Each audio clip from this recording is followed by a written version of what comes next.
আসসালামু আলাইকুম। আজকে আমি নিয়ে এলাম একদম দেশি ঘরোয়া কিন্তু জিভে পানি আনা রেসিপি কালোজিরা ভর্তা।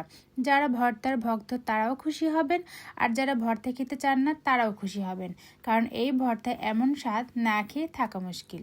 তো প্রথমে আমি একটি প্যানে কালোজিরা একদম লো হিটে ভেজে নেব।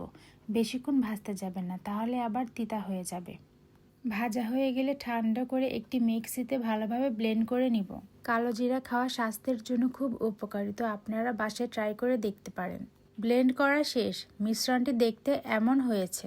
এবার একটি প্যানে তেল গরম করে পেঁয়াজ, রসুন আর কাঁচামরিচ হালকা ব্রাউন কালার করে ভেজে নিব। এই ভর্তাটি ঝালঝালি ভালো লাগে, তারপরও আপনারা আপনাদের স্বাদ মতো খেতে পারেন। তারপর এই ভেজে রাখা কালো জিরা গুঁড়ার সাথে পেঁয়াজ, মরিচ, রসুন আর কিছু কাঁচা পেঁয়াজ দিয়ে আবার ব্লেন্ড করে নিব। এরপর ভেজে রাখা শুকনো মরিচের গুঁড়া, লবণ আর সরিষার তেল দিয়ে ভালোভাবে মাখিয়ে নিব।